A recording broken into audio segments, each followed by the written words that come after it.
Ladies and gentlemen, we're going to give folks a few more minutes to trickle in because we're expecting more people.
Good morning, everyone.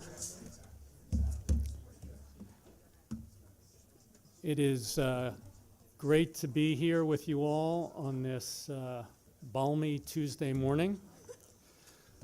Welcome to the Veterans and Military Affairs Committee's Troops to Trade Public Forum. This is our first gathering of the committee this session, so it is great to be in the room with everyone, all the committee members, all the staff. Looking forward to another really productive session. Troops to Trades is one of our priority bills this session. It's about creating robust pathways for military service members and veterans into meaningful careers. Our military service members and veterans have served our country, and in doing so, they sacrifice so much for us, and they deserve to have good pathways into careers that are meaningful, good jobs that they're able to support families and build lives and thrive right here in Connecticut. And we also know that far too many service members and veterans have a difficult time transitioning when they hang up their uniforms and leave military service. So having a robust path to careers for these service members can be life-changing, so really important. Today, we're going to hear from about a dozen stakeholders. We have the National Guard Association, we have people from labor, we have trade associations, we have employers, and we're going to be talking about what is going on in Connecticut as far as recruiting military service members into various careers, what is working, what is not working, how can we strengthen these paths, and what's going on in other states, how we can emulate good things that are happening elsewhere. And we hope that this discussion with all these stakeholders is going to inform the legislation that gets crafted over the course of the session. I want to thank Representative Gajewski for taking the lead on this initiative, for not only organizing today's informational forum, but for all the work that he's doing in making sure that this priority bill, really, hits home at the end of all this work. Also like to note that we have Representative Acker with us today, a former member of the committee, and we're going to extend to him the privileges of speaking in committee with us here. With that, I'd like to turn it over to my co-chair, Representative Foster. Ladies and gentlemen, thank you everyone for joining the Veterans and Military Affairs Committee today. We will kick off our formal committee work later on this afternoon with thanks to our staff and members who contribute to our work. But as we're here today hearing from folks who are working in the pathways to employment for our veterans and service members, I want to thank a couple of people who are in the room right now who are helpful in sort of kicking off this idea.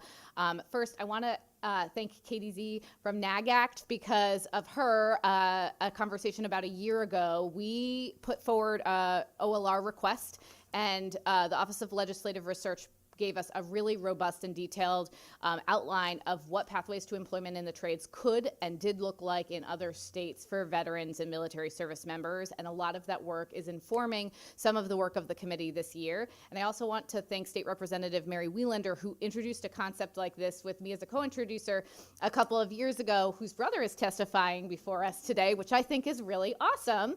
And I'm happy to see a family reunion in the room.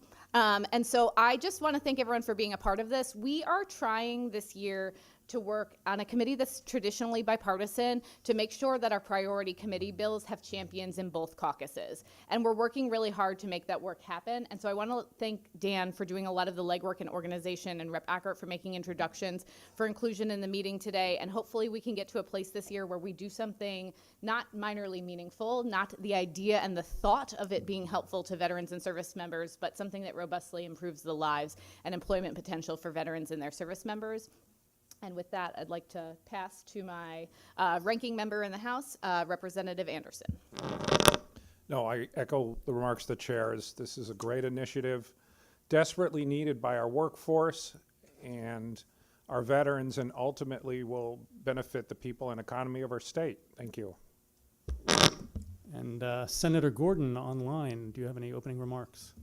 I do. Thank you, Mr. Chairman. I just want to echo what's been said, but also say that we know this is very important. Even though it's a short session, I'm hopeful that we can move some very good legislation forward, but also being mindful there's only so much we could do in a short session. So this will be a long-term effort to make certain we're continuing to focus on this very important topic for our veterans and for their families. So I look forward to today's forum. Thank you. Thank you, Senator Gordon. And Representative Gajewski. Thank you, Mr. Chairman and Madam Chair and my good ranking members. I am so glad to see so many familiar friends and faces in the room, and I thank for all the stakeholders for taking time out of their day to provide some input, and I look forward through the legislative process to working with all of you to try and get something across the finish line this legislative session. And I'm all set, Mr. Thank you, Representative Gajewski. And would you like to introduce our first speaker? Yeah. Sure. Our first speaker from the National Guard Association of Connecticut, Katie, I'm going to butcher this, Zarziska. Thank you, Madam Chair. A very complicated last name, just like mine. So I will hand the floor over to you. And Madam Chair, through you, what time are we doing for this to start? All right, less than 10 minutes per speaker is what we're trying to go. So that's informational for everyone in the room. So Katie, I will welcome you to the round table, and you have the floor, madam. Thank you. Thank you for having me, everyone. Chairs Rep. Foster and Senator Honing, and ranking members Anderson and Gordon, and to the rest of the committee for having me here. I'm super excited about this opportunity and this project. Like Rep. Foster said, we had a lunch a year ago talking about this. As NAGACT president, one of our biggest focus in our mission for our association is to improve the quality of life of our service members and their families, and to decrease some of the parities between the National Guard and active duty. Having served in the Guard for 31 years as of next month, I've noticed through the years that a lot of our younger soldiers tend to have retail jobs versus being able to go into trades or any other kind of non-traditional pathways outside of higher education of college. So my goal is to hopefully get everybody into a profession so that they can provide for their families and help, Connecticut's home team, as we like to call, and help the local economy. Last year at our conference, we did a workforce development panel, and we realized that manufacturing within Connecticut has so many different openings, and we have the opportunity to help support the state and our local economy by providing opportunities for soldiers to fill some of those gaps that exist in the state. So again, super excited about this opportunity. Some of the things we like to talk about, so for us, some of our legislative priorities in this forum that we want to kind of talk about is we want to change some of the language within the general statutes. A lot of the languages tend to be about veterans that have already transitioned out of service and don't include traditional guardsmen that still serve just on the weekends and during their annual training. So we'd like to change some of the statutes to include language that involves currently serving guardsmen.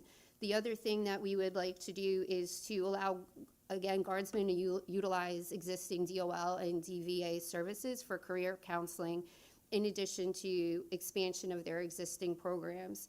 And then the other thing that we find is that we need to improve the education about these resources. There's so many resources out there, so many nonprofits, and there really is no central repository, I guess to say, of how to access these resources. And many times people just say, I didn't know that was available to me. So needs to be a better way to communicate the resources. We're hoping to maybe help businesses attract and want to hire currently serving guardsmen by providing tax incentives for businesses that hire veterans and guardsmen. And then really lastly, looking at licensing boards to create clearer pathways of our jobs, our MOSs and AFCs on the Air Force side, of how those can really transition into a civilian workforce. It's really easy in higher education and at colleges where they'll take our transcripts and they say, hey, this is equivalent to this many credits, but there really isn't a pathway that way for trades. And we think that on the National Guard side, having those kinds of pathways would also help our recruiting command, because as we get incoming service members, we can say, hey, if you choose this job within the Army Guard or the Air Guard, that would translate into such and such profession on the civilian side, so that you can kind of do both at the same time, receive credit for your training. So that's kind of like our legislative plan of where we would like to see some of this head to. We do have some, both on the Army and Air side, we do have federal funding for credentialing and education. Unfortunately, the Air Guard receives different funding than the Army. They actually receive less funding for credentialing and non-traditional pathways than the Army side does. So we would like to find a way that the state can maybe help cross that bridge to help our Air Guard partners be able to get some of the same benefits that the Army does here within the state. And then just to kind of give everybody some kind of background context, within the Army National Guard, we pulled some numbers for specifically for manufacturing, because it's a project that Sam and I have been talking about and working on. So on the Army side, our end strength last year was 3,654. Of that, 775 jobs were associated with manufacturing, which is about 22% of our force on the Army side has manufacturing backgrounds. And that includes fabrication, repair and maintenance, engineering, and allied trades. And then, so within those, we have engineering, construction, maintenance, fabrication. We also have logistics and supply chain, which can help within the manufacturing community. And then we also have senior level management within those fields also. So we can definitely, within the Army Guard, we can definitely support manufacturing. And on the air side, between their maintenance, we can absolutely support the aerospace community with their recruiting efforts within their economy. We have at least 4 or 5 different corporate partners that partner specifically with the Connecticut Guard, trying to help their recruiting efforts. They attend our Crossroads events that we do quarterly for our transitioning service members. We just had one this past weekend. And not only did we do it for our transitioning service members, but we also did it as a job fair, so that current service members that were looking to maybe change professions or get new professions, they were able to meet with the recruiting teams from those manufacturers. And before I came in here, we were doing some background research, and the DOL, the Department of Labor within the country, has partnership programs for veterans. But just little side note, I pulled up Hartford, and in Hartford, we only have 6 companies as an employer that are part of an apprenticeship program within Connecticut. So there's so many more opportunities that we're not taking advantage of nationally and within the state. And within that, there's only 3 union labor companies within the Hartford area that provide apprenticeship programs specifically for veterans and service members. So I think there is a way that we can help educate local partners to become partners nationally, federally, to help improve their ability to recruit and come to the force. That's all I have for now. Any questions? Thank you very much. Just want to, say that earlier this month we had a tour of the TASMG, Yep. Repair facility down in Groton, and I was just really impressed with the kind of the skills and the professionalism that all the members of the Guard down there were displaying, and it really does make a lot of sense that you should be able to transition from work like that into manufacturing here in Connecticut. Are there any questions from the committee? Okay, seeing none. Thank you for you your very time, much. everyone. Okay, next we have Joe Toner from the Building Trades.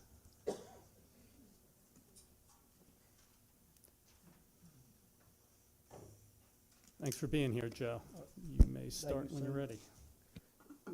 Thank you, Senate Chairman Hoyning, Co-Chair Foster, members of the committee. My name is Joe Toner, and I have the honor and privilege of representing over 30,000 working men and women in the unionized construction industry. So it's a great honor for me. It's a great honor to be in front of this committee. I will say one thing to you, we're a little bit competitive in the building trades. And we're the best kept secret out there because we're here today testifying in front of you when we have a program that's been in place since 2002, which is called Helmets to Hard Hats, which gives direct entry for any returning veteran into any of our apprenticeship programs.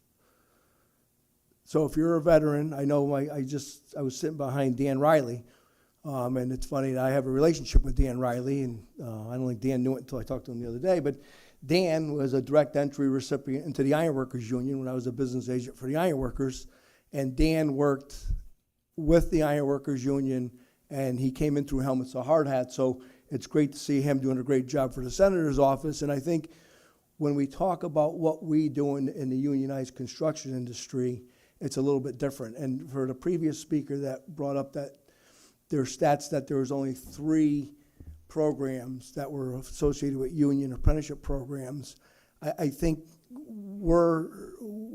we have a communication issue that we have to get out, and maybe with the help of this committee it will work. We have 13 affiliates in the building trades, and we have 25 joint apprenticeship training committees. Those joint apprenticeship training committees are made up of both labor and management. So the JATCs are funded by the local unions. In the state of Connecticut, our industry spends over $30 million training the future of the unionized construction industry. There's no money from the federal government. There's no money from the state government. It's collectively bargained money that is used to train the future for our partners, our contractor partners and their associations. So if you look back at the Helmets to Hard Hats program since 2002, we have placed numerous folks, returning veterans, into our JATCs. I think what we need help with is communication. I think in the discharge process, the folks aren't being made aware of these programs. I'll give you an example. Right now, the plumbers and the pipe fitters are taking an apprenticeship class in. They're one of our largest unions. They're taking an apprenticeship class in the spring. They have over 1,000 applicants applying to become an apprentice with the plumbers and the pipe fitters. Unfortunately, they can only take 40 to 50 folks. A returning veteran wants to sign up, become a plumber and a pipe fitter with Local 777 here in the state of Connecticut, is automatically enrolled in that apprenticeship class. Not only for them, but for anyone in any of our programs. Every single one of our local affiliates is a signatory to the Helmets to Hard Hats program. The Helmets to Hard Hats program is run federally in Washington, D.C., and then what happens is our JATs sign on to the Helmets to Hard Hats program. Separate from that, we have 2 affiliates that have standalone programs second to to helmets and hard hats. The UA has Veterans to Piping, which is a program that they run exclusively. The UA is the plumbers, pipe fitters, and sprinkler fitters, and our electricians is another big affiliate. They have VEEP program that's designated strictly for veterans. So what I would ask, really, from this committee is help with the folks, the end users, the National Guard, and the folks that are serving, to make sure that we are included in the discharge process. If you need for us to get in front of your folks on a local level, especially maybe on the Guard, on that level, you know, when you have people serving locally, we're more than welcome, or we'll welcome the opportunity to get in front of anybody to give them an opportunity. I will say this, there's no one else in the industry, and I will speak for us on what we do, but I know there's no one else in the industry that provides the free training and the career opportunities that we do in the unionized construction industry. I haven't heard of anyone else. I haven't heard of any merit shop contractors or merit shop associations that are offering these programs. And what I would say is, if we're sitting around this table today, we want to do what's best for the veterans who serve this country. I think these folks should step up to the plate and run a program similar to what we do in the building trades. Because I think that is serving the veterans who served us every day. I'll tell you a little story. I have a son-in-law that I have both of my daughter's husbands are current service members. And I have a son-in-law in Tennessee who was exploring his options, and he was going to get out of the Army. He's married to my oldest daughter, and he called, and he didn't know what he wanted to do, and I called him back, and I said, well, listen, let's do the Helmets and Hard Hats program. He had the opportunity in Tennessee to get into the elevator constructors union. He didn't choose it, but they called him, and he was enrolled, and he could have took it. He re-enlisted. That was a choice that they made as a family, but that's something that we have to make sure we get out in front of people. We have to let these folks know that they're welcome with us. It's free. Our programs are certified with the Connecticut Department of Labor, and when we talk about some of the licensing that was mentioned earlier, if you come into the building trades, we make sure you achieve those licenses, right? So in our JATCs, the folks that are enrolled, not only the veterans, but all the members, are afforded the opportunity to receive their license through the apprenticeship program. So I think that actually helps the folks that are coming in, if they want to come in from maybe the Air Force and they have some background. I think when you do get into the building trades, those individual JATCs, they could assess where they are on licensure and then move forward with that to make sure they have opportunities with us in the building trades and the local unions. But we're going to be an active player. We have been since 2002. I think we're the best kept secret out there, right, in the building trades, unfortunately. We don't ask for much. Usually when we're in front of you, we're complaining about something. So that's not the case here today.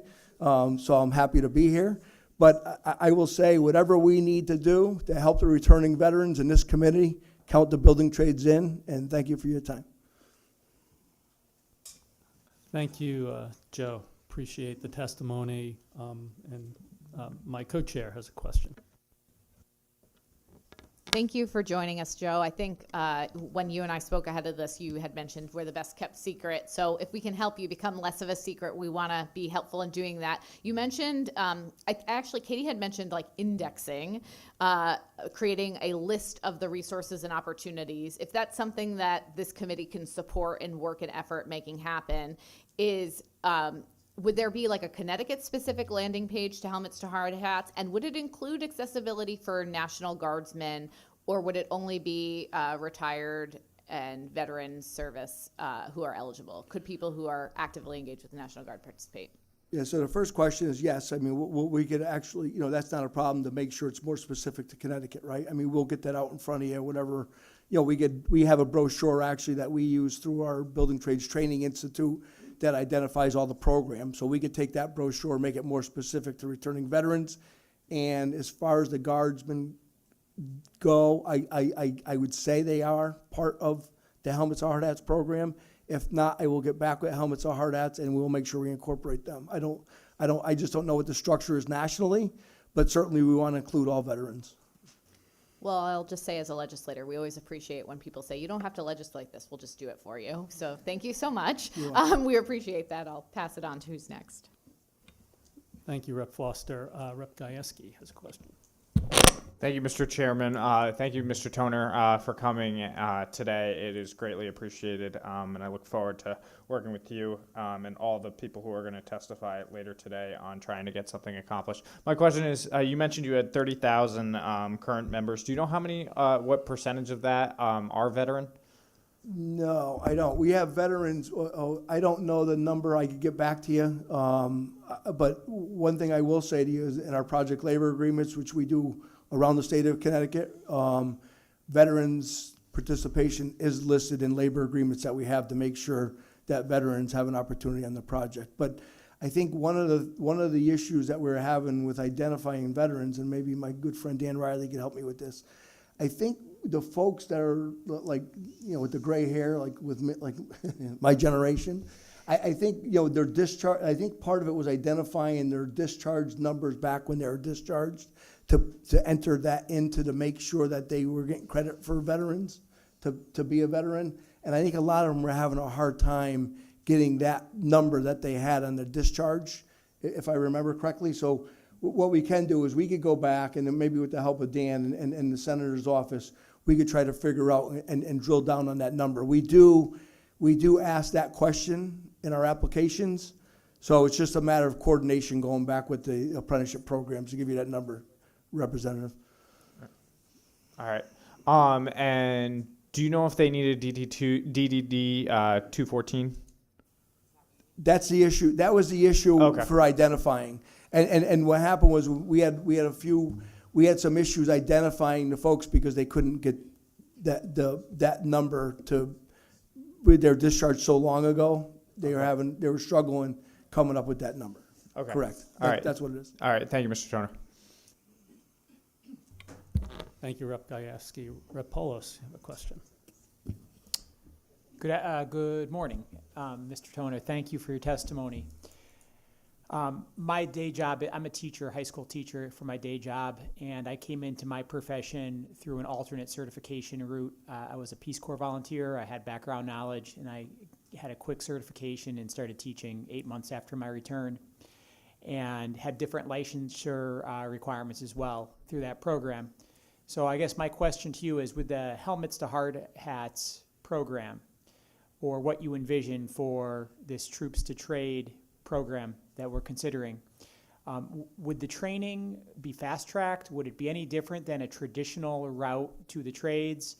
And with the licensure, do you envision that being, the requirements for licensure any different than what's required by someone through a traditional route? No, well, there's two. So the first part of it is the two trades, the IBW and the pipe fitters, have their own programs. So I think that assessment would be done, within, and they're the two biggest licensed trades that we have.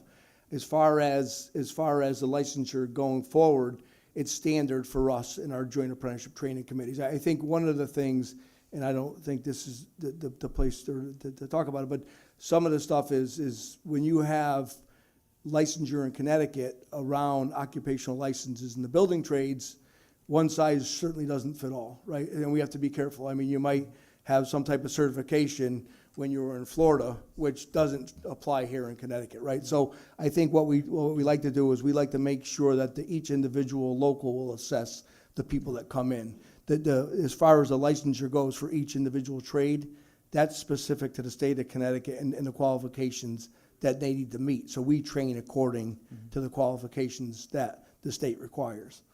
Thank you. Thank you very much. Yep. Thank you, Rep. Poulos. Rep. Vale. Thank you, Mr. Chair. Good morning, Mr. Toner. Just a few quick questions. So the helmets to hard hats is a federal program. So that's something you deal directly. You don't need us for that, right? But I kind of want to follow up on Representative Foster's question about, and again, I didn't even think about this, and I've been on this committee for a while, about how current people who are serving in the National Guard, whether they're eligible to participate in these or not.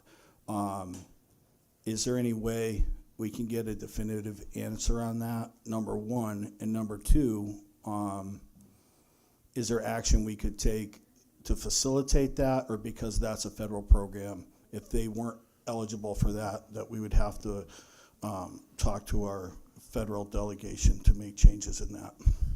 Yeah, so two things. If they're not in, I will give you the answer today. It's just a matter of I didn't know. I think they are.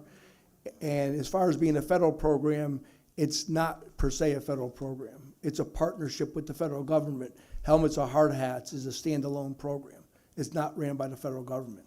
So what we could do is I could go back to the folks from Helmets or Hard Hats. I would say the National Guard is included. I would say. But I will go back and speak to the people. Helmets or Hard Hats, the director of Helmets Hard Hats is based in Washington, D.C. The board of directors are the building trades general presidents, our folks that run our international unions. And we will make sure that we don't need anyone above us to incorporate them. So I will definitely get back to the co-chairs. And with that, I can make a phone call when we leave. I'll send that to them. And if not, I will give you my word that we will work on to make sure it's included here in Connecticut. Okay, and that's something you could do on your own without legislation. Correct. Because you got the money. And I would suggest that we do that. I think it's a great idea. So you talked about training. I did a tour a number of years ago out in Pomfret. Is that one of your schools? Yes, that's Okay. the laborers. Oh, yeah, it was great. Maybe that's something you could facilitate again, where some of us go and tour that again. I think it'd be good for some of my colleagues that may not have been here at the time, but I certainly would like to go out there again as well. And with that, and again, I would correlate back to maybe looking at that issue of active National Guard people being eligible for that as well. Yep. I listen, I'm going to say yes to that, but I don't want to, I can't say yes is 100%, but before this meeting is done today or this discussion's going to be done, I will text the co-chairs and I'll let them know. I'm just planting a seed. Yeah. And listen, we want to be honest with you, and I know this is this is a good group to say this in front of, and I mean it. These are the best well-trained people that anywhere in this country. Right? I mean, they're on time, they get up early, they're hardworking. I mean, the value that the veterans add to our industry is second to none. They're second to none. And it's too bad that there's an issue there. I think on the DOD side, maybe on the discharge side, that I'm being told from our folks that just are coming in from the Helmets or Hard Hats program, that when they go through that TAPS program, you know, it's a week long, I think, and don't quote me, but I think it's around a week long, and they spend 20 minutes on the Helmets or Hard Hats program. But a lot of these veterans weren't going to college, and a lot of it's focused on the GI Bill to go into college. They could use the GI Bill for the apprenticeship program. So I think we have to do our part here in Connecticut, but also on that next level. I think the veterans need to be, made aware of all the opportunities that are out there for them. I mean, they went into the service because they didn't want to go to college, right? Mm-hmm. I mean, so a perfect fit is from that point getting into the trades. I mean, I believe if they want to get into the trades with us, they're more than welcome. I mean, we take them right in. They get slotted right in, and they start as soon as they put the application in. They start. I know I did it with Dan Ryan. I mean, and Dan was back and forth. He was being called back to active duty, and we were still trying to get him out to work and then have him go to active duty at the same time. So, I mean, the veterans are our priority, quite frankly, in the building trades. And again, we've had two speakers so far, and one common theme is communication, so that Yes. the programs exist, but it's getting it out. And that's been a common theme since this is my 8th year on this committee. That jumped out at me, like thinking there weren't enough programs available to veterans. There are. It's a matter, and we've done a good job in this committee over the years getting more awareness out to veterans, what's available through municipal veterans and through the VSOs and stuff like that. But to me, we need to keep moving forward with that, and so to get that message out there. So that's something we need to continue to work on. But If you have information, I can put you in touch with some people as well that can help get that information out to their local veterans. So thank you. Thank you. Thank you, Rep. Vale. Rep. Ackert. Thank you, Mr. Chair. And Joe, as always, thank you for the work that you do with the trade workers in the state of Connecticut.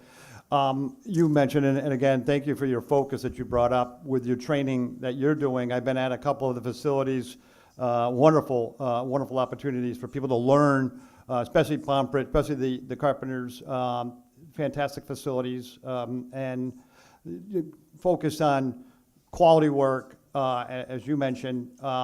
But what I want to ask you is, do you see an uptick in the competition of people trying to get into the trades right now because the switch is maybe not on the four-year institution? Do you see when you mentioned 1,000 people applying for that, 40 slots, has that been an uptick at all? Every year across the board, we have more people applying each and every year. We break the previous record from the year before. So I think,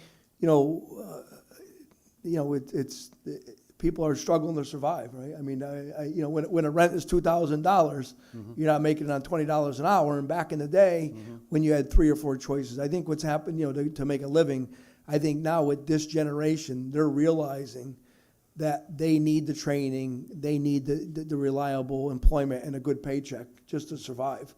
So they're not living in their car, quite frankly. I mean, that's how expensive it is, right? But it is. I mean, the numbers are incredible.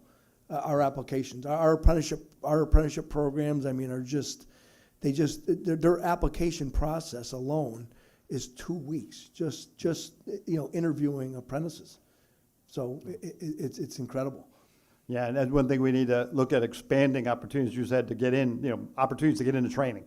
Because no matter whether it's our high school tech schools that are having people come out, that there's not enough that can even get into our tech schools and or get into other training opportunities. So again, thank you for being here, and thank you for a lot of information that I think this committee needed. So appreciate that. Thank you, Mr. Chair, for the liberty. Thank you, Representative Acker. Thank you, Rep. Ackert. Any other questions on the committee? Okay, seeing none, thank you, Joe. Appreciate you being here. Next, we have from the North Atlantic States Regional Council of Carpenters, Miguel Fuentes. Anytime you're ready, sir.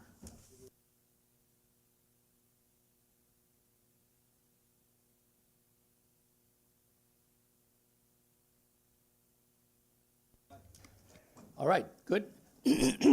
Well, hello everyone, Chairman, members of the committee. Farley, how you doing, buddy? This is a great time to be here. Love to have this conversation. I will tell you, I spent a lot of space in transitioning veterans from active service into the trades. And I'm going to tell you a story because a lot of the questions that are being asked were questions that were asked across the country. I've worked at a few installations across the United States. Started in Texas, made my way across the Gulf Coast and into the installations up in DC. And what I realize is that there's a lot of folks in the military with different occupation, MOSs, what have you, that are transferable skills into the trades. So in order to kind of drill down, I got with a couple of the JSEPs. Those are the college and employment folks that help people separate when they're on their way out of the military, and they talk to them about college job placements. And I said, do me a favor. Let's drill down and look at all the different occupations that you have. I'm going to give you all of the occupations for the different trades, and let's see which one of those jobs and skill sets match well with our industry needs. And then I got with some of our employers, and we developed curriculum that was market-driven, employer-driven, and worked towards the metric. And we said, okay, here's where the needs are. So that ended up in a program that we created in, I want to say, 2016. It's called the UBC MVP, so the United Brotherhood of Carpenters Military Veterans Program. Here's what happens. We'll go to an installation, we'll go to the TAP session, and any soldier who is 180 days from separation, the base commander would then assign them to our pre-apprenticeship program while they're still active, and their job becomes getting the training that they need to transition to the job that they want. whether it's pile driving for heavy and highway and bridges, millwrights for industrial mechanics, or general carpentry for any of the other things that a CB would do, right? Anything from concrete to ceilings. And we fast track the training, so in 12 to 8 weeks, they'll get what they would have gotten in 2 years of apprenticeship, get the credentials for any of the pre-hiring qualifications, and then we would do at the end of that program a career fair with the employers that we've already talked to about the needs that they have, and did a hiring event right there on spot. What happens is, as soon as they get out, they already have a commitment, like a signing event and a commitment to go to work almost anywhere in the United States, depending upon where they want to either go back home or where a buddy said, hey, I'm in Louisiana, come out there, there's an opportunity. And they're in all sorts of industries. It's a great program, and we've done it with the DOD and SkillsBridge. And we did that because folks were just not making the connection. It's been in existence for several years now, 10 actually, and we are in 5 installations. We're in Fort Drum, Hood, Campbell, JBL, and a few others. And we've graduated 844 veterans who are gainfully employed. So some of the things, if we're going to really look at it holistically and think about how best to maximize all of our efforts, we want to start with the opportunity that may exist, whether it's infrastructure building, capital improvement projects, anywhere where we know we're going to be making investments, tie the programs to those projects and require employers or give them points or some incentive to hire the veterans that are coming out of the program. So a few things happen. They get a skilled workforce. They mitigate risk because they know skills already. They get paid commensurate to the skill level. It's a cost savings for some of the employers because they're at an apprenticeship level, but it's also a benefit for the soldier because they're not coming in as an entry level. They're coming in at an intermediate level in the second year, which qualifies them for start to collect their pensions, their benefits, and everything else. And they can then use the GI monies for onboarding and startup rather than curriculum. Getting a car, insurance, transportation, meals, whatever they need for the first couple of months to get started. And it helps them get ahead of the game, and they're gainfully employed and be a part of the process. For us, the benefit is we grow our membership, and we can target individuals based on what they've already done in the military and what they have passion for. And our employers love it because they can plan around the people that we're bringing in as we partner them up with folks who are already part of their operation, and they mentor them. So it's a pretty good program. And the city of Miami, of all places, they did the Miami Works program and tied that kind of a curriculum requirement to that training. And anyone that comes in from the military who's coming back home, anywhere in Miami-Dade County or the city of Miami, the employers who are going to participate in those programs have to hire their apprentices through that program. And they were forward-thinking, and it's working really well there. Thank you. Are there any questions from the committee? Representative Foster. Thank you so much, Mr. Fuentes, for joining us today. I really appreciate your testimony. It sounds like you have a lot of opportunities for veterans, and one of the things we know about, we say the National Guard is Connecticut's home team, that there are folks who are currently serving in the National Guard and still looking for more gainful, career-minded employment opportunities while they're in service. Do you have a way where you could envision that currently serving National Guardsmen, not yet veterans, might be able to participate and benefit from your program?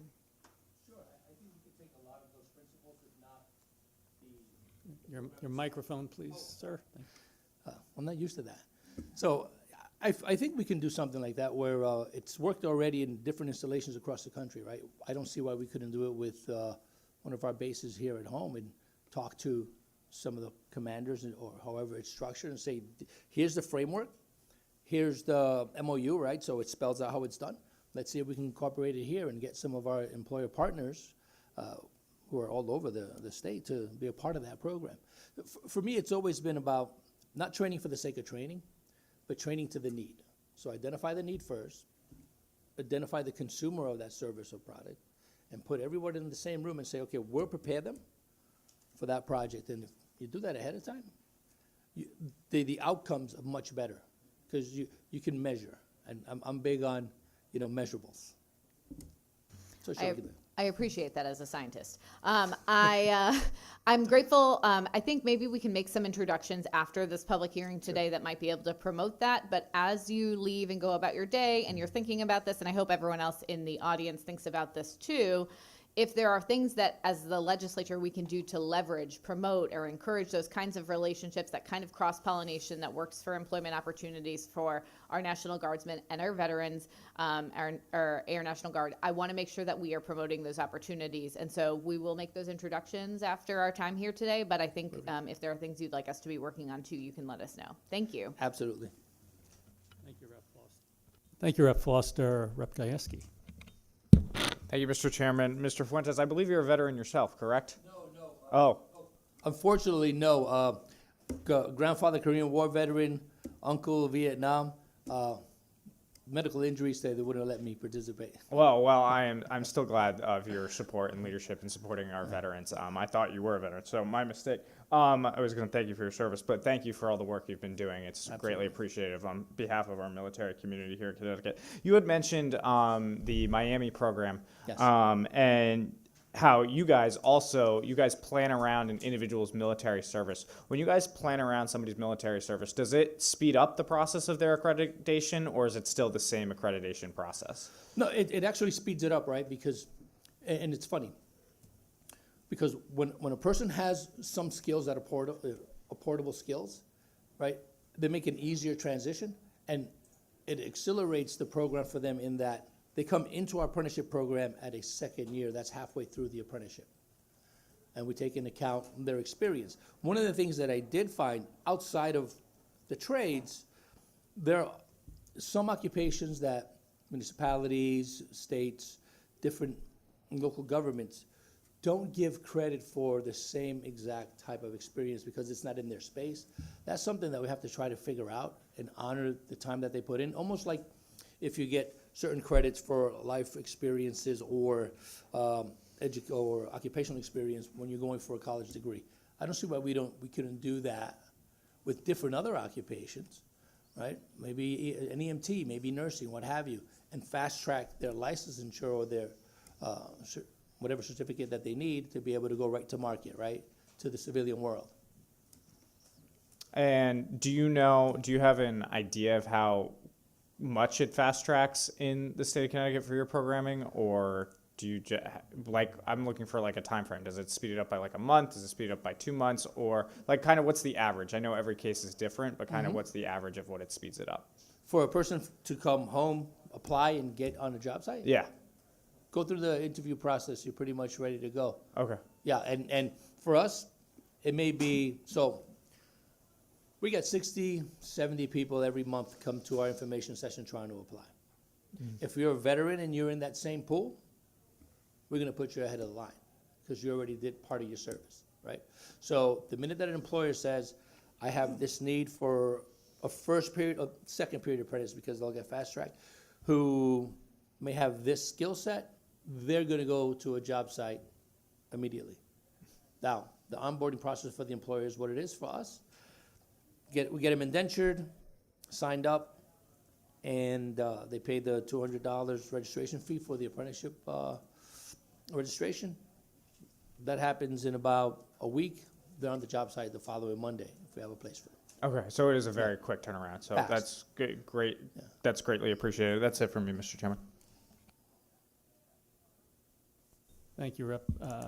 Gajewski. Senator Chigarella. Thank you. Thanks for coming today. Thanks for all the work that you do in workforce development and helping all of your members find rewarding work and do all the great things you guys do across our state.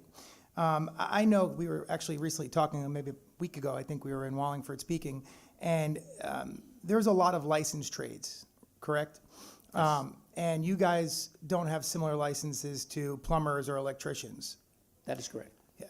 So with the question that the good representative asked prior, because there isn't a certain license process like an electrician, We were talking to some of the electrical unions, contractors, and when you come out of the military and you actually were an electrician, everybody's paperwork is different, what they did, how much experience they have on the job. And they will take that time on the job when you're working for the military and determine how many credits you'll get towards your apprentice hours for those kind of licensed trades. But you guys don't have to do that. You guys do your training in-house and you do your continuing education. So you could streamline them even faster without having to go through that process of looking at their DD 218? 214. So I think that's where maybe some of the confusion would be, is that you guys aren't a licensed trade. But we do have a process that does expedite that for those licensed trades, which is a great thing. So I was just trying to clarify that for the good representative. Just want to make sure I was correct. And also acknowledge the work that you're doing, not only with veterans, but the high school students. You guys have a great apprenticeship program and doing a lot getting our young professionals out of school and finding a career quickly. So I just wanted to thank you for that as well. Not a problem, my pleasure. And I'm glad you reminded me of that, because we've lowered the age of our apprenticeship program to 17. So young men and women who are in an active trade school, any one of the CTEC programs, can do work-based learning with one of our employers while they're still in school in their senior year and get introduced to the industry, be able to kick the tires, make some money while they're learning the craft. And we give them a hands-on assessment, and they also will come in at a second year. So they're already in the industry and part of our organization while they're a senior in school. Same principle for the soldiers, and you're right, because we don't have the licensing boundaries or restrictions, if I may, it's easier for someone to transition right in and go to work. Thank you, Senator Ciccarella. Any further questions? Representative Farley Santos. Thank you, sir. Miguel, it's good to see you. Good to see you. As a recovering carpenter, I wasn't a very good carpenter at all. I'm a graduate from Henry Abbott Technical High School in Danbury in the carpentry trade. And each year I return to the graduations they ask me to attend. And I've noticed more and more of the students that are graduating from at least that school, or anecdotally I can tell over the years, they're going into the military. They're going into the service.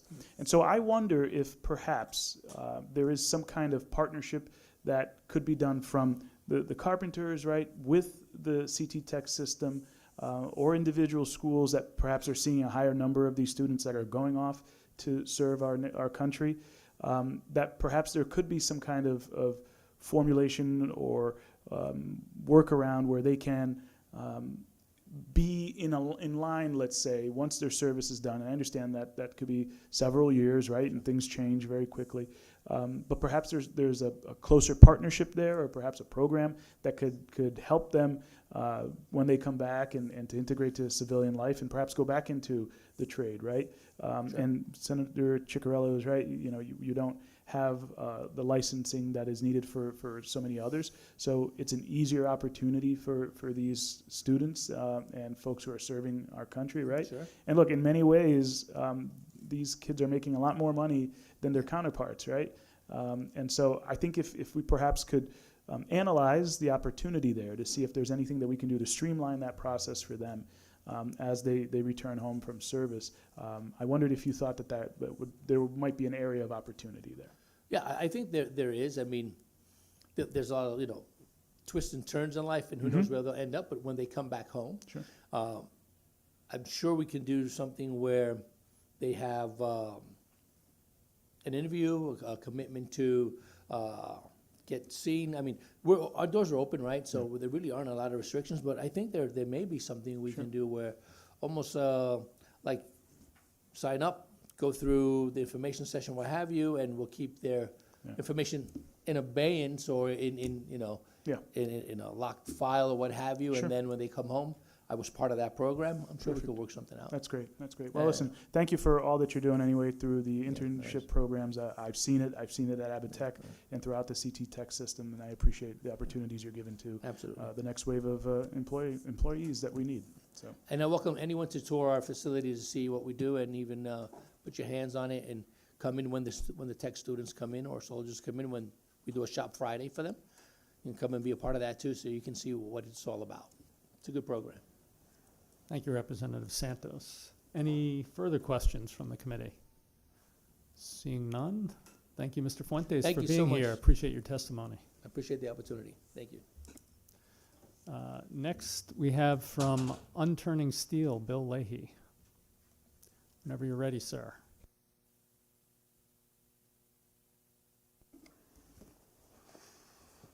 All right, Chairman, ranking members, and members of the committee, thank you for having me here today. And more specifically, thank you to all the veteran advocates and the veterans in the room.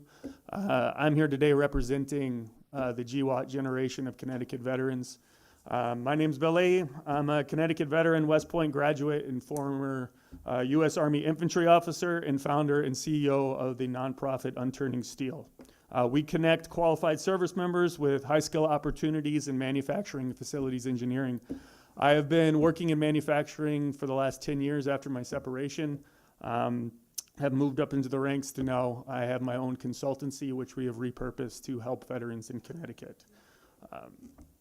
At its core, there is one big issue that we are really trying to tackle, and that is veteran suicide.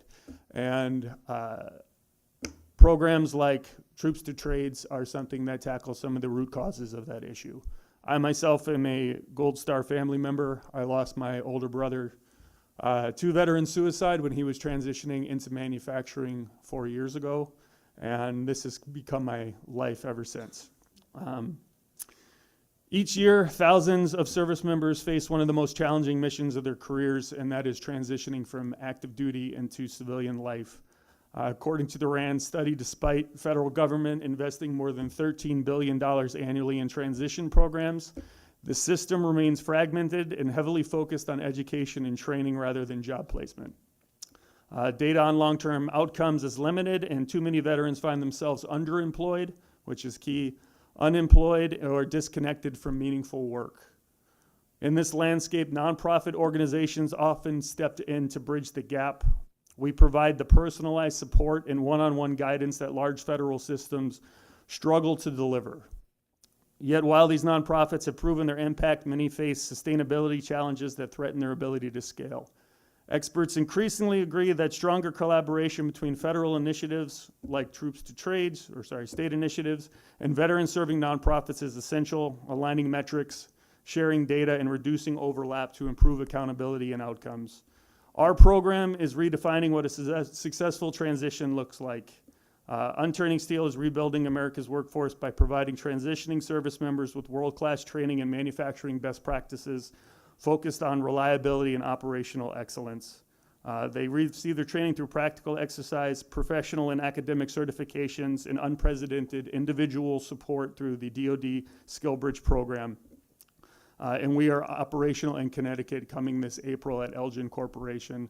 You're all invited to come down and see some of our veterans start. I also want to make a note of this, and this is very important to me and any of the veterans in this room who dragged their spouse away from their career so they could support their service. We are bringing spouses into our program.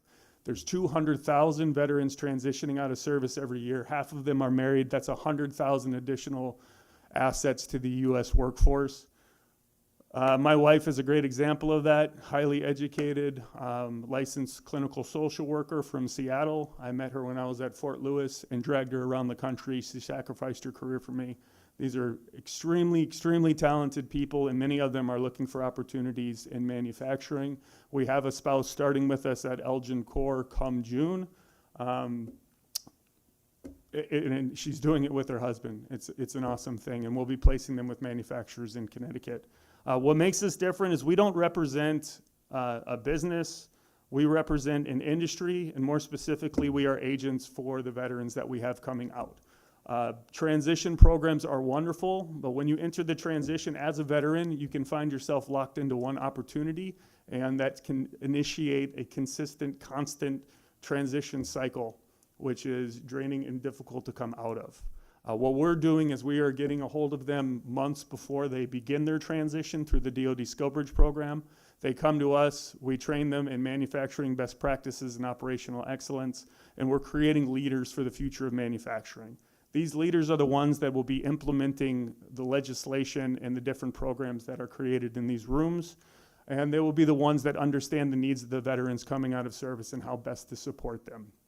I'm going to share one anecdote with you. This is from a good friend of mine. I live in the New London area. He is a retired Coast Guard individual, but Dave served 25 years in the Coast Guard, retiring as Chief Health Services Technician in E7, graduating with honors from the Navy's Independent Duty Corpsman course, which is a 58-week intensive medical program designed to prepare corpsmen to operate independently in austere environments. After retiring, Dave went to work at the Department of Veteran Affairs. Despite decades of clinical leadership and advanced medical expertise, the VA didn't know how to use his skills. He was placed in a G6 administrative role, and despite applying multiple times to higher grade clinical position, including the VA's own intermediate care technician program, which was designed for military medics and corpsmen, he never received a single interview. The reasoning behind this, and this is the punchline, at one point a hiring manager had to ask him what a corpsman was. This is for a program designed to get combat medics and corpsmen into the VA, into roles that are specifically for their skill set. They did not understand what he was and how to use them. Eventually, he left the VA. He now works for NAVC as a GS-11 quality assurance specialist, and not because his ability changed, but because that organization understood the value he presented. This is the problem that Troops to Trades is designed to fix. It's not that veterans lack skills, it's our systems fail to recognize them. Okay. On Turning Steel, we operate upstream in the transition window before veterans fall through the cracks. We place service members in real operational roles within Connecticut manufacturers, provide industry-recognized training and certification, and surround them with coaches, mentors, and community support. At its core, the conditions we need to set in order to make these guys successful and make Connecticut the most attractive destination for veterans transitioning out is we need to put in place community certainty and purpose for these guys. The community piece is developed by the veteran population. That's easy for us. That's what we do. There's it's an exciting time. There is a group of GWAT generation veterans that are stepping up to lead right now. Many of them are in this room, and we are working on being as resourceful as possible and taking the government programs and assets that are out there and putting them to the best use possible. An example of this is we are different than everybody else. Talking Musko Bridge programs and those out there, we are unique in what we do because we are completely vertically integrated from recruitment through post-placement support. We do it all, and we do it all manageably by partnering with other organizations that offer parts and pieces of the puzzle to make a complete transition package for these guys. All right. It's exciting stuff. We're here to help. I love questions. I would love to present the program in its entirety at some point in time. But really, that's all I have to say at this point. Thank you for letting me speak. And yeah, I'm happy to answer any questions that you have. Thank you, Mr. Leahy, for joining us today. I really appreciate your testimony. You sort of hit the nail on the head for something I had written in my notes. It seems like the opportunities for our military service members to find employment is the demise of productivity by siloing. Like, we just have so many separate, disconnected, disparate efforts, nonprofit, multiple government effort programs, and in for-profit spaces, and there is just an inadequate amount of bridge building across those programs. And it sounds like you've carved out a real space where you're building those bridges. And I think this committee is really interested in finding ways that we can do that more holistically, or at least create the opportunities for that to happen outside of our work as a committee.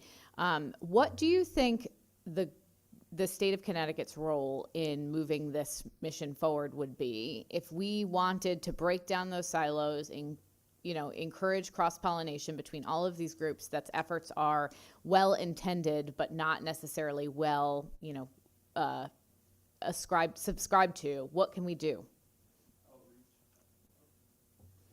Outreach is the most important thing. Like I said, many people have come up here and testified that the TAPS program, and it is what it is, right? I remember going through it myself. It was a week. there was probably 100 things or more presented to you that you needed to do or understand, and that's not an adequate time to really get going on or making an intelligent decision on what your future is going to be. For us, what we do is every individual that comes into the program or applies for it, we talk specifically with them. We skip TAPS week. I don't really participate in that. We do more direct. We have recruiters that vet the entire veteran population and put folks in front of us that are looking for opportunities in New England specifically, and I'll reach out to them and brief them on the program, but also all the other military programs that are there. We're really acting like agents for them. So one of the things that the state could do if it wants to elevate its position within the veteran community is we need a lot of coaches and mentors that are out there and willing to volunteer their time and have a pathway and a channel for them to communicate with these guys. If we want to be competitive, we could easily become the veteran destination by just demonstrating that we really do care about these people. That's key. More than anything else, if we reach out to them and tell them that, well, they're not just coming here for a job, they're coming here because of the community that we built and that they can surround themselves with, that's the best option we have. And in your experience in your work so far, have you had any cross collaboration with the State Department of Veterans Affairs or the Department of Labor where you feel like either of those we should tap as sort of the place that we're asking to do this aggregation or work, or DECD? Sure. I'm just now coming back to the state of Connecticut. We've done the program abroad. We've done several pilot programs, one in Wisconsin, one in Tennessee. I wanted to refine it well enough to bring it back home and not make a fool of myself in state. We're at that point. I'm sorry, what was the question again? I lost track. That's okay. Do you feel like there's a state agency, the Department of Veterans Affairs, Department of Labor, or we have the Department of Economic and Community Development? Do you feel like there's a natural home or fit that works well for us to try and encourage partnership in here? There is multiple. Okay. Yes, and I've gone about, like I said, in the very beginning, it was very theoretical. I got into the referral cycle with many of those government groups, just getting referred in circles back to the same people. Mm-hmm. That's changing. Now that we have a mission, we are working in the state. We have opportunities to really demonstrate what we're doing. But yes, Office of Workforce Strategy, Department of Manufacturing, there's a variety of groups that all play a part in this, yeah. And then my last question before I look to other members of the committee who may want to ask you anything is, I have a friend who had worked within one of the insurance companies to create resume matching between people's MOS and military service records and what their assets might be to an insurance sector job. And I'm sure that exact labor has happened in a bunch of different workforces. And it sounds to me like that was what was missing in a government level position. Yeah. So if you're familiar with work like that's happening, I wonder if that's something we can start like creating a publicly indexed anthology of sort of that translation. That way people who are interested in employing veterans would know what to look for on a military record in their employment pathway, if that's something that we can work towards, or looking to employ a guardsman. I'm realizing I misspoke there. Yeah, no, absolutely. Well, my ultimate goal with the state is to create a national model here in Connecticut that uses the DoD Skill Bridge program that is replicable in any different industry. So like you said, going directly to the opportunity or the source of the opportunity, that's where we start. We work with the manufacturers first, and they give us their exact specific needs. Here's a great example to show the depth of experience that you were referencing. We work with the University of Tennessee to place people within their facilities engineering department. Was talking with one of the gentlemen when we were developing this, and he gave me his list of things, and he asked if he had anybody that could do pest control. And I said, you know what, I don't know the MOS off the top of my head, but I'm certain that there is. When a little bit of research, 5 minutes later, we found that every single branch of service has an MOS that deals with pest control. Most often they fall into water sanitation, but yes, 100%. The best part about working with the veterans and going through it is there's kind of a turning point or just a magical moment when they finally understand the value that they have and what they can bring to the table. Even if it is their experience in pest control, there are people out there looking for that exact thing. And it's really, it's an incredible thing. It's a great feeling. And the confidence they have, these guys, they all want to work, they want to do good. We just need to connect them with the right opportunities and provide the support and training to get them started. Thank you very much. You couldn't have picked a more fitting example. I was traumatized by finding a mouse in my car on my way here, so of course you brought up that example. Anyone else, members of the committee, have questions? Seeing none, I think we'll be in touch. I think you've offered a lot of resources that can help us, and we look forward to talking more. Thank you. Thank you all very much. The next person on our agenda today is Easter Seals Capital Region in Eastern Connecticut, and our speakers are Robin Sharp and Ryan Landry. Thank you for joining us today, folks.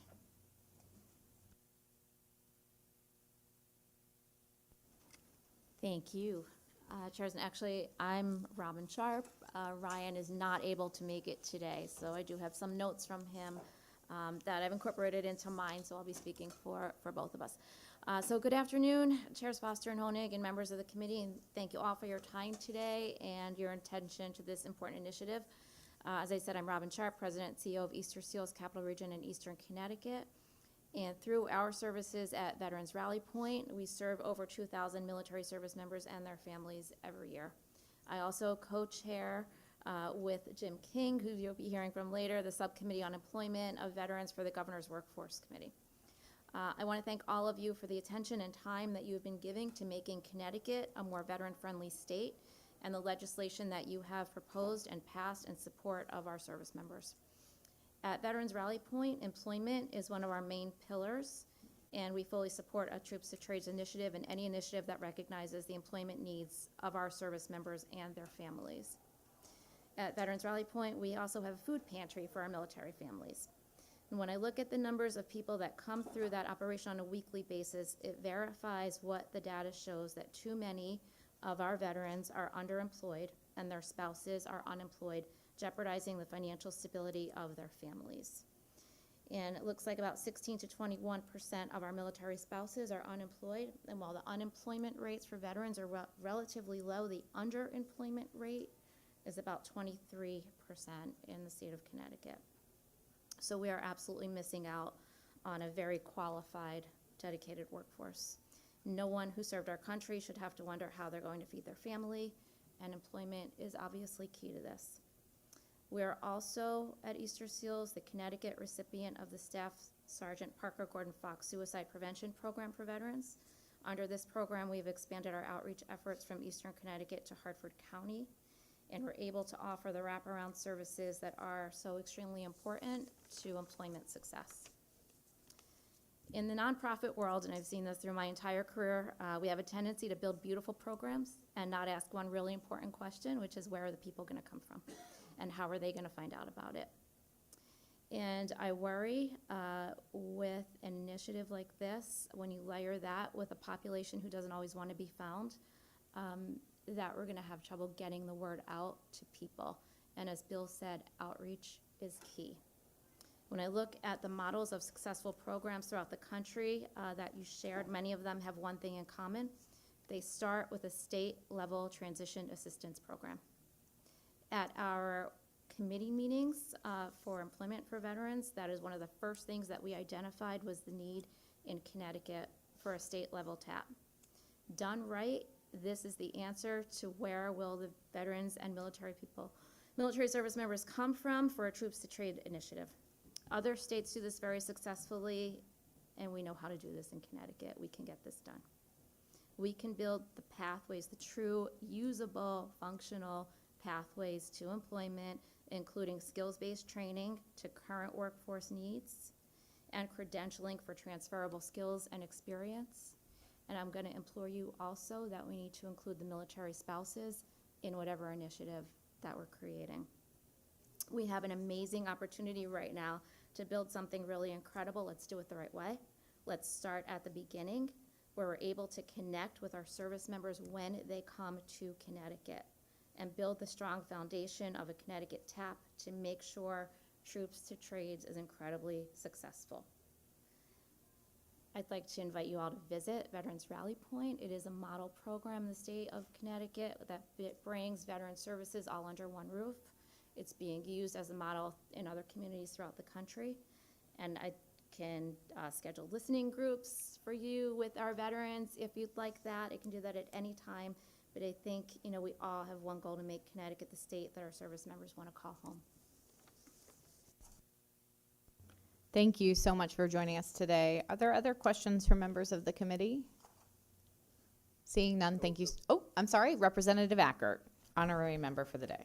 And thank you, Madam Chair. And I've had the pleasure of going to Veterans Rally Point many times as a veteran in the Eastern Connecticut. You do a great job. And I want to just reiterate, I think when we think of troops to trades or troops to any jobs, the spouse part is that you keep elaborating on, and also the earlier speaker. I think that's important when we look about building a legislation that's for all, and just not focus on just the veteran, because that spouse also sacrificed along the way. So thank you for that. And thank you, Madam Chair, and for the indulgence. Thank you for joining us today. All righty. The next speaker on our agenda is from Cashman and Katz, Sam Barrett.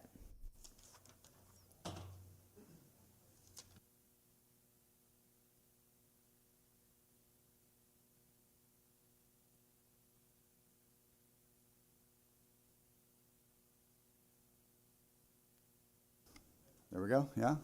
Awesome. Hi, everybody. Thank you for the opportunity. Katie, thanks for making me aware of this. I appreciate it. And good to see a lot of familiar folks here in the veterans advocate space. As mentioned, Mary Wielander, Representative Wielander, is my older sister, and she's been bossing me around my whole life. So it's just good to take the stage. So I guess, like, you know, when I was asked to come here, I didn't really know what the expectation was, and I think, you know, hearing everybody and what they've said relative to the needs and the issues, a lot of what Bill said really resonated with me.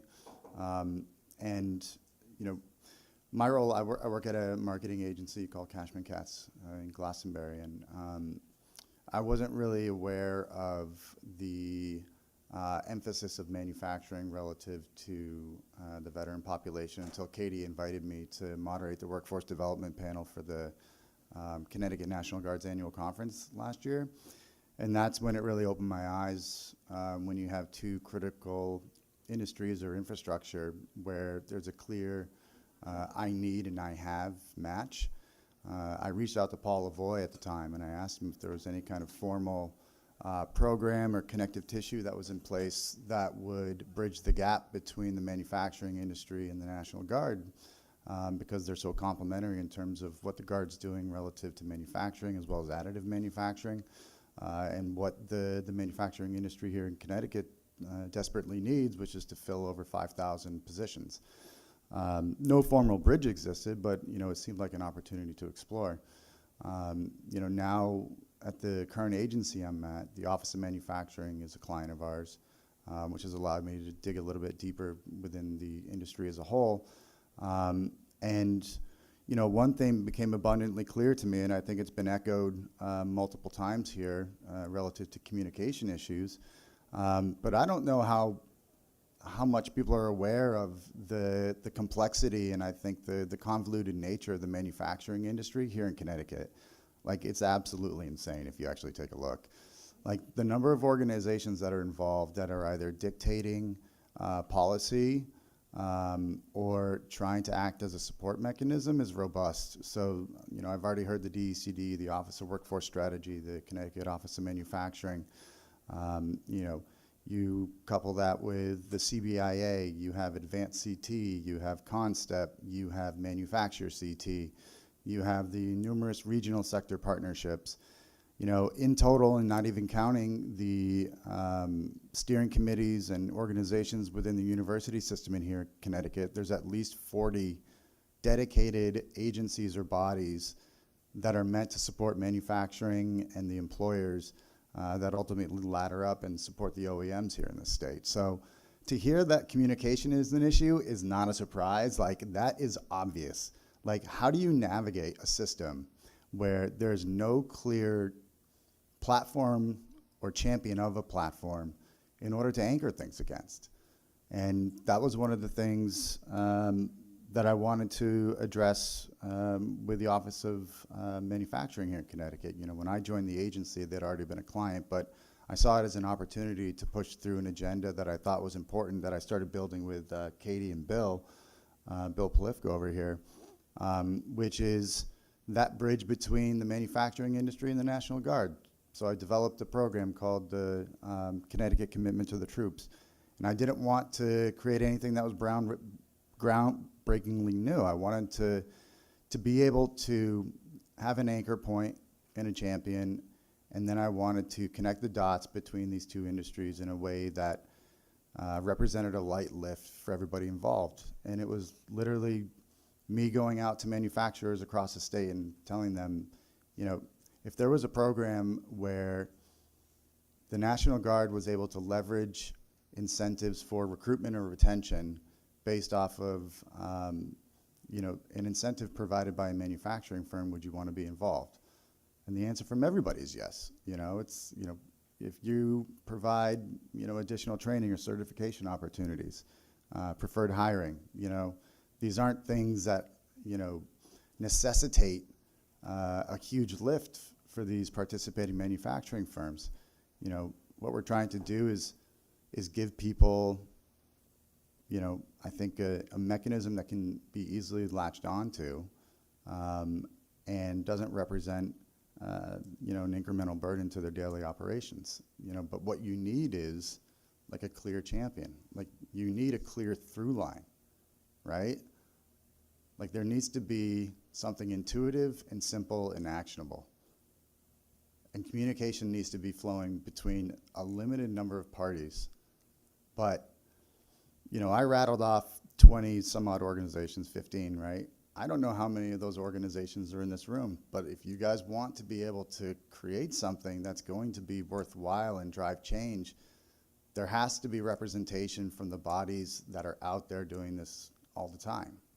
And it doesn't have to be everybody, but there needs to be representation.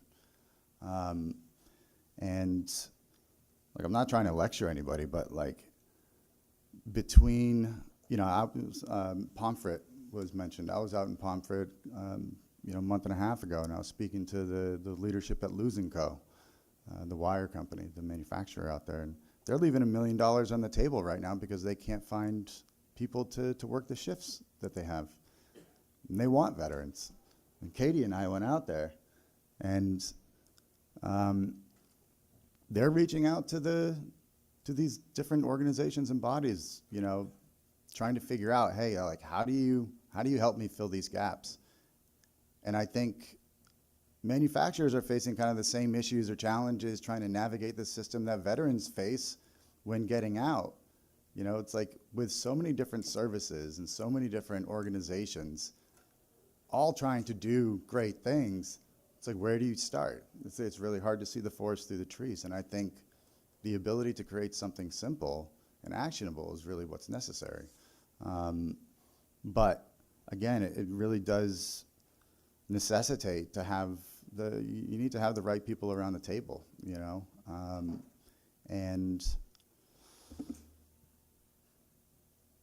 yeah, I think that's a good amount of what I wanted to say. The other thing I wanted to say was, you know, when you look at the current state of our military and our defense, right? It's increasingly technological. You know, we're going to be getting rid of Army pilots pretty soon. You know, we've got manless F-35s that Bill was telling me about, which are terrifyingly cool. You know, my beloved Black Hawk is probably going away. But what that means is that additive manufacturing, I think, should also be part of this. You know, the emphasis that the Guard has on additive manufacturing, the technological expertise that's held by our soldiers needs to be leveraged post-military as well. I think the trades are great. I'm having an addition put on my house right now, and thank God for electricians. But, you know, I think a holistic view of what manufacturing is and represents and the opportunities it creates for veterans should be inclusive. So, and that includes cybersecurity, which Bill and I have talked about, you know, at length, which is probably the biggest threat to national security here in the country. So, yeah, I'm happy to help. If you guys need it. But that's pretty much all I wanted to say. Thank you so much for joining us today. I really appreciate you being here. And I think we would like to make sure we are including everyone. One of the ways we started doing this work was we created a Google file folder of the people who we thought might be interested in it, and then we circulated share access to the folks who we thought might be able to populate more people, and that's how we expanded the invitation list. And we asked people to fill in who else and who else and who else, and I don't know if we even got a third of the people that we needed to be included. And that tells you how hard it is for a veteran or a National Guards member to participate.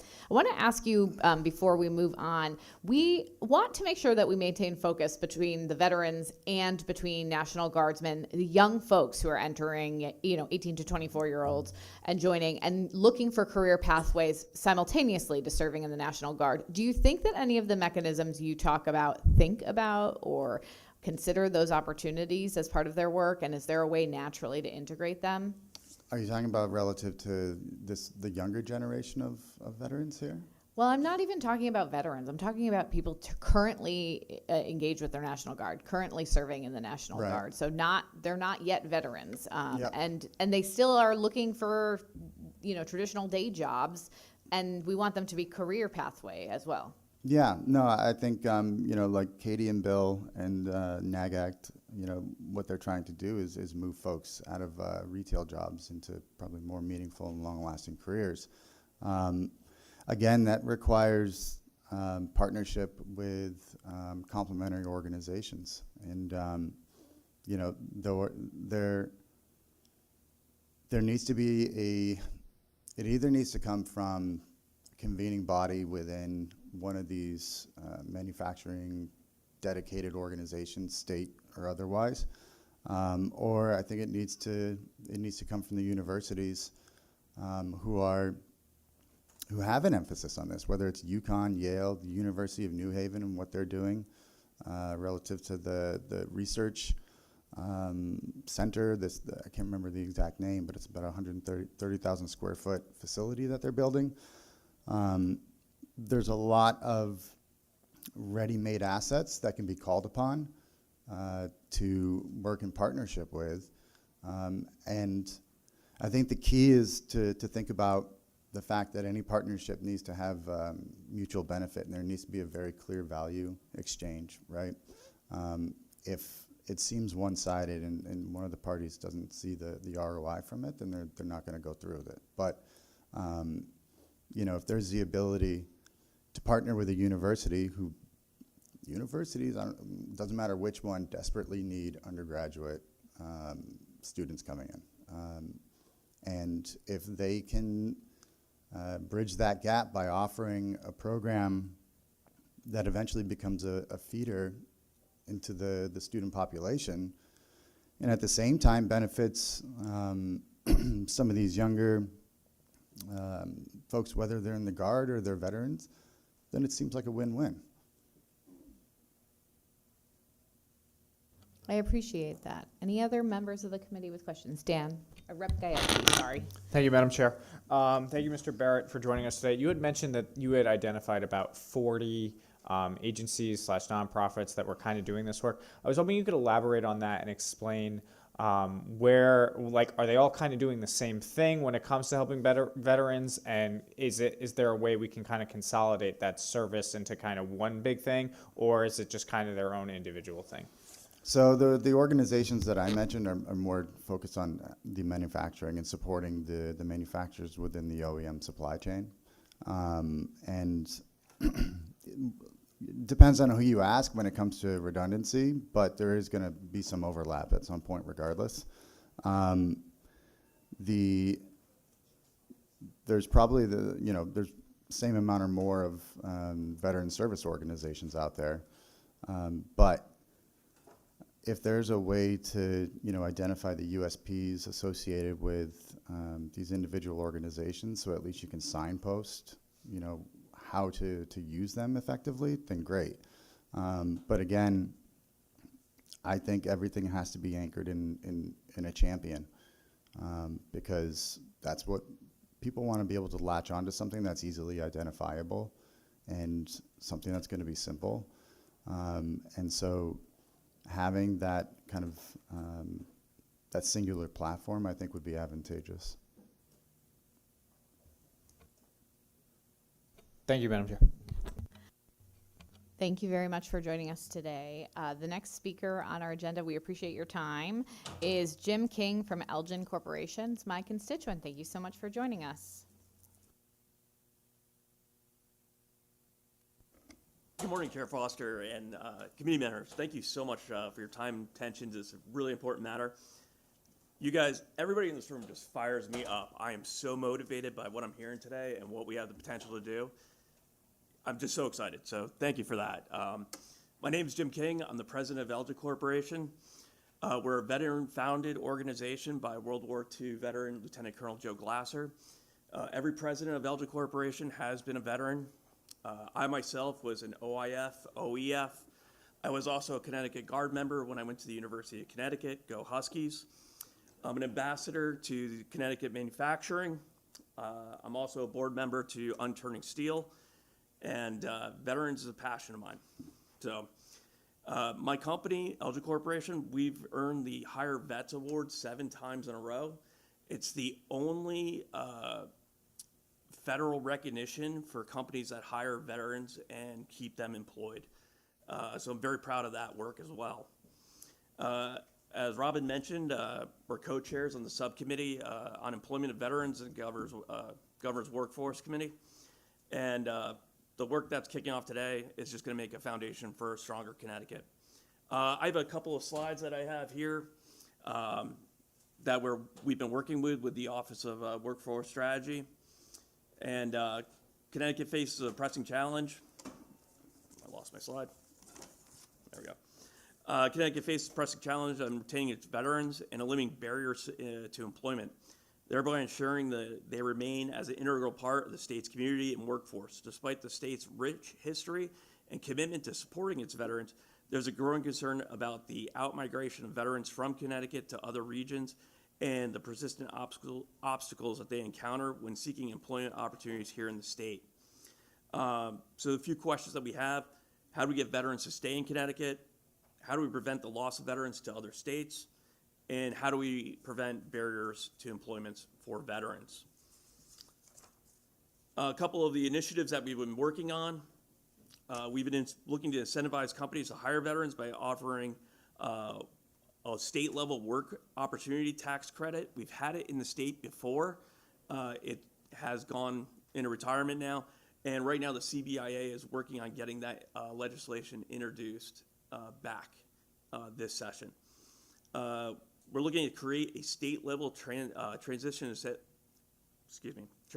assistance program, a TAP program, here in the state of Connecticut, and that will address the major issue that has been brought up by Mr. Toner, by Bill, by Sam: communication.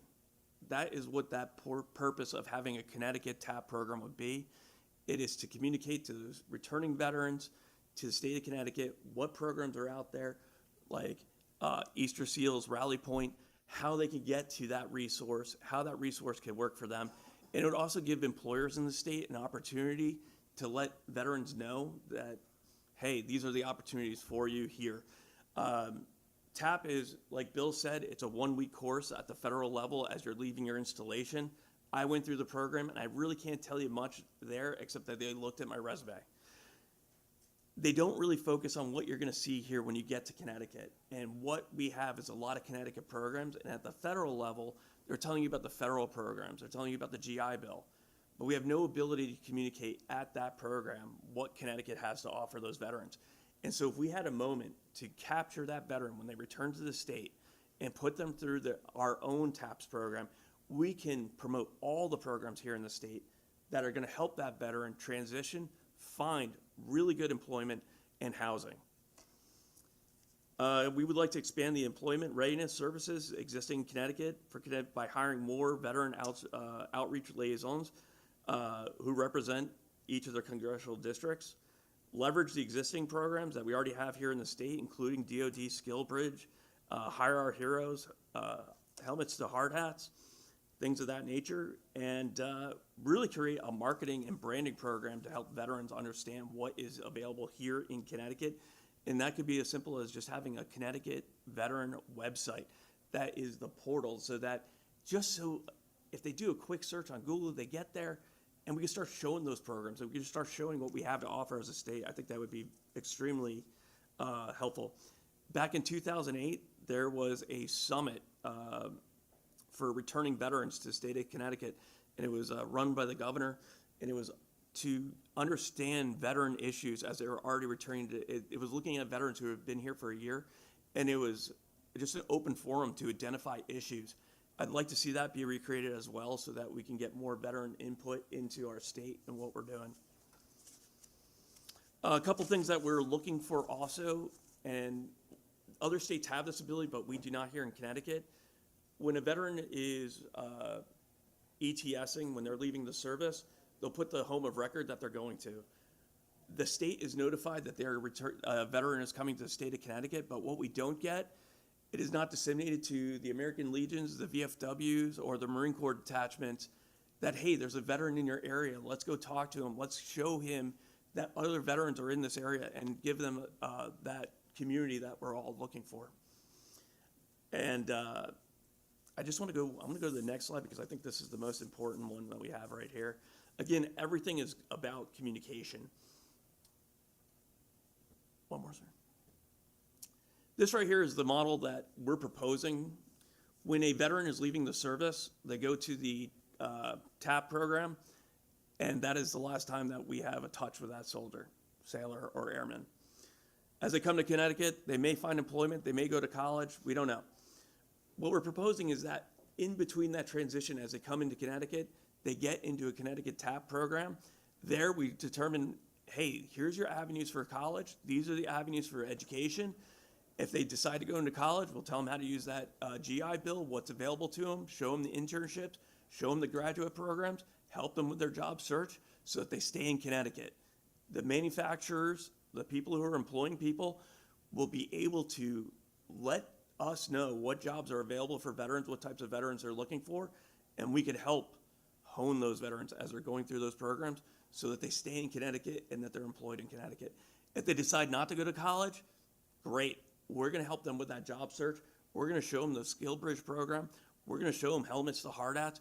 We're going to show them everything that's going to be applicable to them so that, again, they can get meaningful employment here in the state. And I think that is really where we need to go. That communication piece is what's missing to those new people coming in. And by setting up a Connecticut TAP program, we can meet that intention, and we can get all these programs under one roof. Still fired up, I think you guys know, but that's all I have for you guys today, and thank you so much for putting this together. I'm so glad that you joined us today. Thank you so much for being here. I like the idea of there being one roof, one place, sort of no wrong door. We talk about this a lot in social services. So when someone needs something, making sure that anywhere that they get that they might be going to ask for help, they get help. I Googled while you were talking, I'm a veteran looking for employment in Connecticut. Who can help me? And a lot of the things that we've talked about actually didn't come up on my Google search. And so I think we do need to make sure we can get people to a landing page or a place or a single place where they have opportunities, where they're being, sort of ushered into the right spot. You shared a lot of really important material. I think we have the slides that you've shared with us as a committee. I'm sure we're going to have questions as we follow up with you, and we'd like to stay. The tax credit is intentioned to be included in this bill, so CBIA's priority. They asked us to raise that. That is part of this. And a CT-based TAPS sounds like a little bit of a way that we might be able to do this. Is there a way for us to do that that includes young first in service National Guardsmen so that they can be part of that process? Absolutely. I believe that we could bring active duty National Guard into that program. It could almost be, once they sign up in the Guard, it would probably be a good place for them to start just to understand the benefits that will come to them as they become a veteran. But it would also be good for them to understand what's already available, because I've hired Guard members myself in my company, and they're phenomenal. They're great. I appreciate them very much, and I think any other manufacturer or employer in the state would do the same. Thank you very much. I really appreciate you joining us for today. We'll be in touch, I'm sure. The next person on the agenda is Connecticut Construction Industries Association, Don Schubert.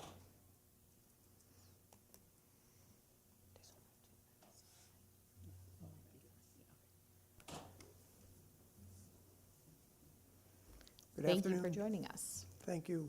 Good afternoon. I'd like to just thank the committee for holding this very important hearing today on this really important discussion. And fortunately, I got here early enough to listen to all the other speakers, and there seems to be a common denominator that I think I might be able to shed a little bit more light on, maybe in a different direction. The reason why I'm here today is I'd like to share my experience with trying to attract veterans and recruit veterans into jobs in the trades in Connecticut. Back in July of 2024, we decided to do a career fair for veterans in Connecticut. And we wanted to partner like we typically do. We're very good at building coalitions and partnering with different groups. So we found the Connecticut Military Support Program in Themis. And the reason why we teamed up with them was because they were holding monthly MCA meetings, which are military community assembly meetings, where they gathered a whole bunch of veterans groups together and National Guard and Reserve people. And they would talk about issues and the work they were doing and trying to figure out how they could work together. So we thought they would be the natural partner if we were going to embark on something like this. And we actually took almost a year. We actually delivered the program on March 21st, 2025. We brought together a very broad coalition of government and community veteran support organizations, the Connecticut Department of Labor, union apprenticeship training programs, National Guard and Reserve representatives, transition consultants, elected officials, veterans liaisons on all levels, from mayors to congressional, and higher education. We brought in people from the veterans offices in the community colleges. So we tried to get everybody together on this. We tried to use the best resources we could find. CCIA decided that we would pay for 100%. We didn't want this to cost anybody anything. And we incorporated every idea that any of the stakeholders had to offer. We did everything. We originally were gonna have a morning program, and then the National Guard and Reserve said, well, our people won't be able to make it because they're working. So we switched it to an afternoon and evening program. We offered 2 meals, lunch and dinner. We found a place that had 2 bus routes, public transportation. We offered various veterans places located in different sections of the state to send a bus to pick up people if they could get 4 or 5 people to get on a bus. We advertised in a variety of different ways. We had one of our groups put together a digital advertising campaign. We advertised on WPLR on the radio. We tried to advertise through all the veterans and the National Guard outlets. We did through all of our networks and with the unions and the trades and everybody else. And we tried to advertise every way we possibly could. The fair brought together 25 construction employers, 10 training and apprenticeship training programs, and 15 supportive services organizations, because we actually thought that that model, bringing all the, I say, stages together, would create a seamless pathway. And we also thought that we would be able to accommodate a broad range of interested participants, from homeless veterans, from homebound veterans, to active duty National Guard and reservists who had jobs but were looking for careers. And we thought we would bring enough people together with enough talent and enough offerings to basically have something to offer anybody that walked in the door. Our takeaway for this group is that you would think that Troops to Trade programs succeed when you make the process coordinated, practical, and very easy to navigate, which were 3 of our goals. We wanted to make this as easy as possible. What we learned was there's a gap. And you heard about the gap several times today with several of the speakers. Nobody from the National Guard or the Reserve showed up. We had everyone sit there from 3 o'clock to 6 o'clock at night, not one person showed up. We learned that we didn't reach the veterans community. Well, we reached the community, but we didn't reach the veterans. There's a gap. There's a gap in understanding. There's a gap in perception. There's a gap in community and language. And somehow, if we're going to succeed, we're going to need to have to figure out how to bridge the gap and how to get to the veterans and talk to them. I've had some rare success when a veteran will call me and say, "Hey, Schubert, you said you would get me a job." I would make the phone calls for the veteran. I would put them in touch with the right people. Sometimes I have the veteran right in front of me, and I'll call an apprenticeship training director. I mean, it's that type of hands-on work that will help bridge the gap. But just to get that veteran to call me is often a challenge. You know, I've recently left a voicemail at someone's house saying I could help them, and they're not going to call me back. They wouldn't pick up the phone, and I knew they wouldn't call me back. So I guess my message for today is, you know, we have to find a way to encourage veterans to get out of their comfort zone, to overcome their challenges a little bit, and get ready to make a very important step in their life if we're going to succeed at these types of endeavors to try to attract them to the right jobs. I think we can expand on and try to build off of the model that we created. We're trying to regroup and figure it out. I think that we're thinking maybe if we bring it directly to the National Guard, maybe if we bring it directly to the reserves, maybe if we find a way to bring it directly to the veterans, we might do better than hosting it and thinking that they would find their way to us. But I really think that if the committee is going to focus on being successful, you have to think about the gap. And thank you very much. It's been, you know, a pleasure. I did submit rather long written testimony. I thought it might be helpful at some point. But thank you for the opportunity to be here today. And really, thank you very much for holding this discussion. It's a very, very important discussion, I know personally. Thank you, Mr. Schubert. Really appreciate your testimony and, you know, the effort that the Construction Industry Association put into trying to, you know, employ veterans. Disappointing to hear that all your efforts, you know, didn't pan out as well as you thought, and I think it does speak to the idea of trying to get some statewide transition assistance program in the places where it actually reaches veterans, you know, as you said. Are there? So thank you. Representative Anderson has a question. Thanks. Mr. Schubert, yeah, I'm glad you're near the end. It was very insightful. I'm a retired Army reservist, and right now a lot of the Army Reserve and National Guard share facilities. So the Army Reservists are also, I like the idea of going to the units. And on any given weekend, a large number of units are training in this, out of the same area, like Middletown comes to mind, West Hartford. So there may be an opportunity that you set up there during lunch or something, or during the day while people have breaks. But I think I was really sad to hear how few showed up of any veterans or military with all your efforts, but it's really worth your insights. Thank you.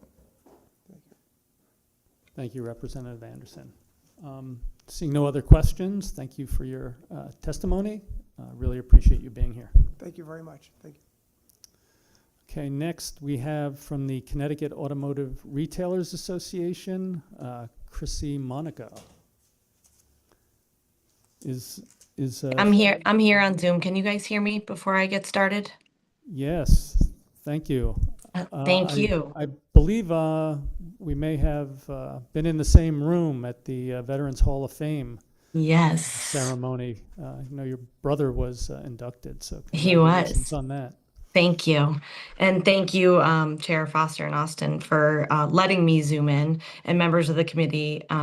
Thank you for your time on this very important topic. I'm Chrissy Monaco. I'm a fourth generation Ford dealer. We have locations in Glastonbury and Niantic. And I sit as the treasurer on the Connecticut Automotive Retailer Association board. Connecticut's 250 franchise new car dealerships employ more than 14,000 residents and create nearly 25,000 jobs statewide. New car dealerships are proud to employ veterans and actively recruit former service members across Connecticut. As our state faces a significant technician shortage, veterans are uniquely well suited to fill these roles. The training, discipline, teamwork, and problem-solving skills developed through military service translate directly to today's advanced vehicle service departments, where diagnostics, electronics, and precision are critical. Dealerships also offer a variety of different job roles that do not require higher education. Although I'm not a veteran myself, my brother Mike is, as you've mentioned, a Marine veteran, and he is the co-owner of our dealerships. He was just inducted into the Connecticut Veterans Hall of Fame at the end of January, which is a very high honor. We do come from a long line of service members, and we are committed to supporting veterans. We have a strong partnership with the Peter P. Monaco Detachment 40, a veteran organization that welcomes all branches of the military and focuses on building a strong support network through community engagement. Monaco Ford, in particular, holds an annual car show that raises up to and over $10,000 in 3 hours that goes directly to the detachment. All of the detachment's funds raised assist veterans with critical needs, from anywhere from purchasing professional clothing for job interviews to creating that networking opportunity so they can get back on their feet or get their footing once home from the military. They even help cover household bills while veterans regain their stability. The detachment's primary fundraiser, the annual Hike to Remember, raises awareness around veteran mental health and honors the 22 veterans lost to suicide each day. The Connecticut Automotive Retailer Association supports state policies and workforce initiatives that encourage veterans to enter the skilled trades and stands ready to work with the state of Connecticut to expand career pathways for veterans. We remain committed to supporting Connecticut's veterans through sustainable, long-term employment opportunities. Thank you. Thank you for that, and I appreciate all the work that you do on behalf of veterans and their employment. I have a question from Rep. Gajewski. Yes. Thank you, Mr. Chairman, and thank you, Ms. Monaco, for joining us today. My question was in regards to how do you guys recruit veterans into your dealerships, and kind of if you could elaborate a little bit more on the process, or if not your dealerships, other dealerships that are part of the Automotive Retailers Association. So I think for us in particular, just because of my brother's direct connection with the detachment, we do get exposed to a little bit more opportunity in meeting veterans that are looking for job placement. And speaking to the detachment, we kind of work off of that network of individuals that are looking not just to work at the dealership, but really in any workforce. It just so happens that the trades are a good fit. To many speakers before me, I think if there was one place where we could all go and have power in numbers and know where to look and place these individuals, it would be much more helpful to us. I was mentioning even yesterday, if we could figure out a way to conduct a job fair for veterans in the state of Connecticut, I think there would be some tough competition to make your way through, because I think all of the auto dealers would be present. Thank you, Mr. Chairman. Seeing no further questions from the committee, thank you for your testimony and being here, and for everything that you do for veterans. Sam, Thank you. I think that is the last of our speakers. I want to thank everyone who came in to the forum today for providing valuable insights into what's working with veterans' career pathways, what's not, what we can do better, what's happening in other states. I think all this is going to really be very helpful in informing the legislation that we ultimately craft in this committee. So thank you all for being here.